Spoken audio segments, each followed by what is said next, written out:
Shalom and welcome to Secrets Revealed, the Holy Bible.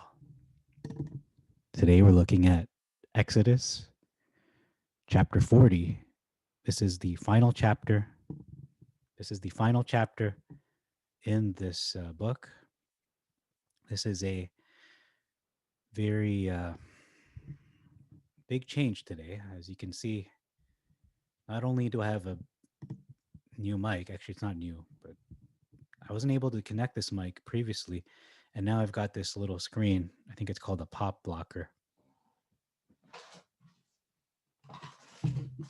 It's called a pop filter. It's made in America. Happy about that. It's going to last a lifetime. But anyway, the point is Exodus 40. Let's stick to what we're talking about here. There are 38 verses. Beginning in verse 2. Let me just make sure we're recording. Okay, yeah. Oh, I don't think we're recording. Oh, I think we are. Never mind. I think we're recording. We'll just believe we're recording. And for now, we'll re-record. This is pretty fun anyhow. So, verse 2, we see that new moon, at the new moon, it says, on the first day of the first month, at the new moon, was omitted in the Mass. The word at the new moon, the section there, the portion at the new moon was completely omitted. Of the tent was added. Notice it is a tabernacle. It's not a tabernacle of the tent. You can't have a tabernacle in a tent. It is either a tent or a tabernacle, or it's either one tabernacle or it's a tent in a tabernacle. But the Sept correctly says it is a tabernacle of the witness. And then you have that continuous difference, and I'm going to explain it later on, that you have witness versus congregation. That's a continuous difference throughout both texts. Verse 4, place its lamps on it. Place its lamps on it. On the candlestick specifically, versus light the lamps. Okay, it's one thing to place something, right? But it's another thing altogether to light it, to ignite it. So that's not what it's saying in the Sept. Only to place them.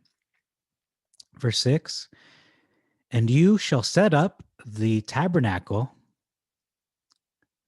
Let me just go there. And you shall set up the tabernacle round about, and thou shalt hollow all that belongs to it round about.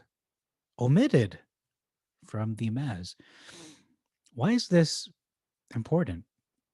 Well, the tabernacle is being set up, obviously, and you're going to hallow it. You're going to sanctify, set it apart, all that belongs to it round about, and that's omitted, and that's important. That's an important part. Verse 7 and 8 were added. I'm not going to read them because they're not cataclysmically different. They're not huge doctrinal differences, or doesn't really affect the narrative in such a massive way. So I'm going to leave that out. Just know that those two verses were added. They were not in the original version of the scriptures that Jesus Christ, Yehoshua HaMashiach, had. Okay. Verse 9, furniture. All its furniture will be sanctified, will be set apart, versus vessels.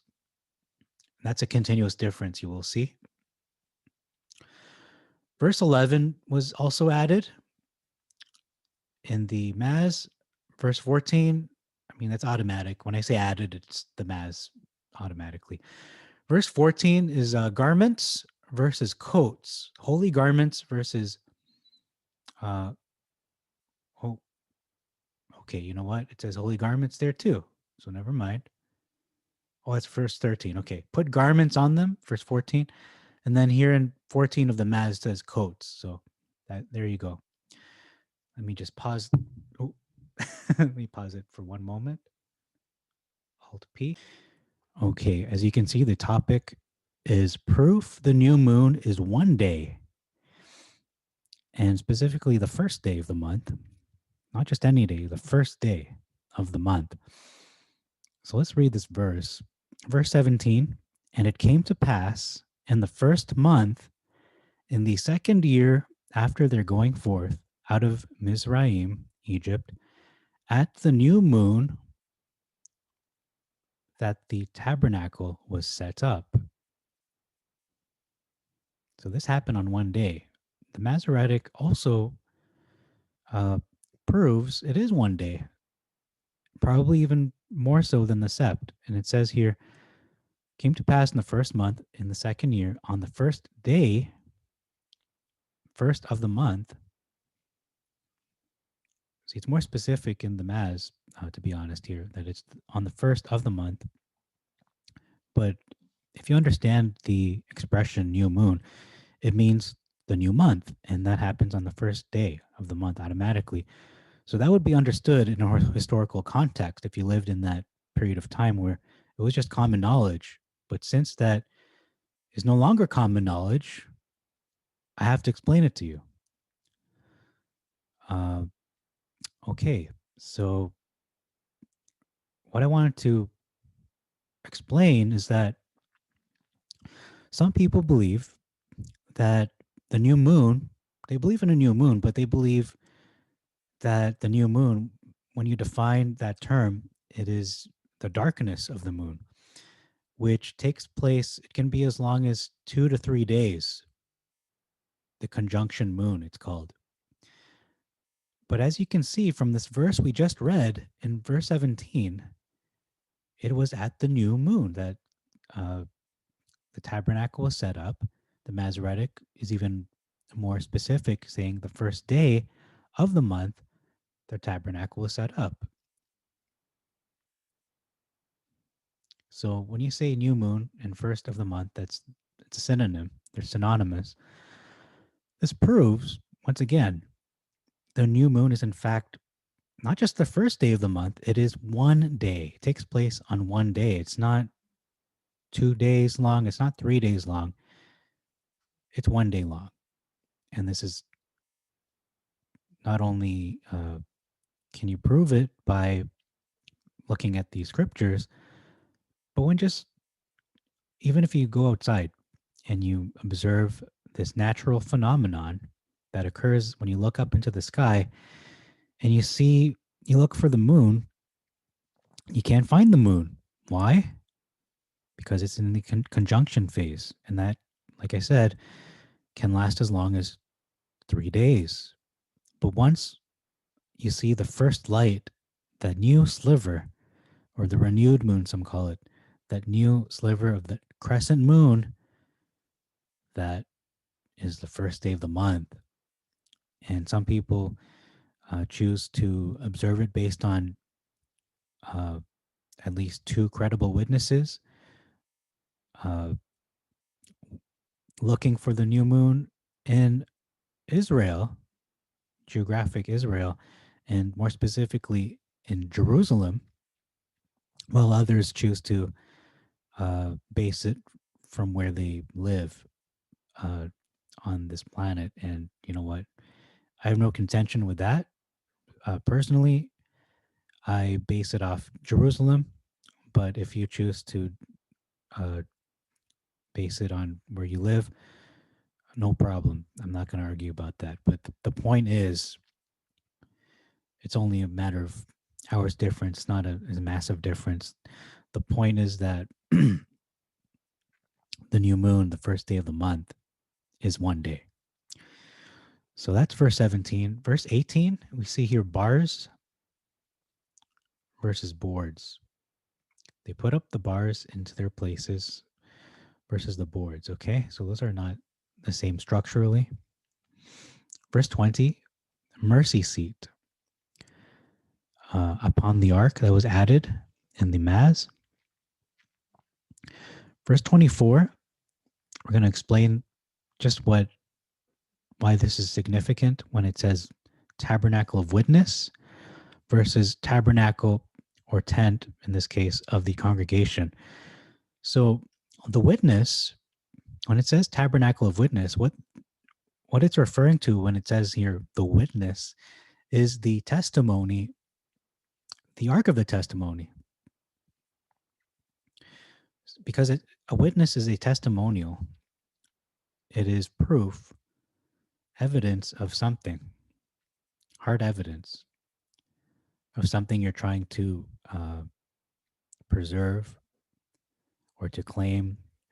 And in this case, it is the Ark of the Covenant, which its contents, not just the Ark itself is a proof, but the contents include such things as the tablets, where Elohim wrote the 10 statements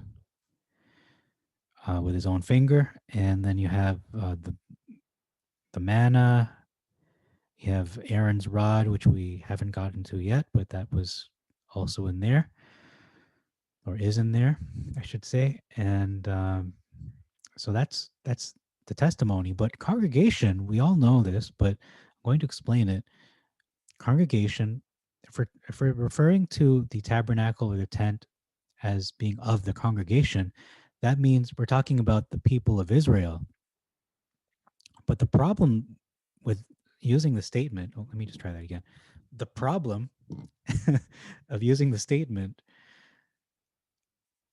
and expressing it thus is nobody from the congregation of Israel lived in the tabernacle. That was forbidden. The only person or persons who could go in the tabernacle are Aaron and his sons, specifically only, no one else. So there's a problem there when we call it the tabernacle of the congregation. And to be honest, I should have used another title, but I didn't think I'd get into such a lengthy explanation about this. So moving on, verse 28, that was added as well. It's not a cataclysmic difference, but that was added. Verse 29, offered upon it the burnt offering and the meat offering as Yah commanded Moses, that was added. Verse 31 to 32, please note that they were included in the sept in verse 30. Moving on to verse 33, the hanging of the court was added in the Maz. Verse 36 is the last verse we're going to look at for this chapter in this book of Exodus. And it says here, and when the cloud went up from the tabernacle, the children of Israel prepared to depart with their baggage. Verses in the Maz went onward in all their journeys. So the big difference here is they're missing their baggage. So did they or did they not have their possessions with them when they departed?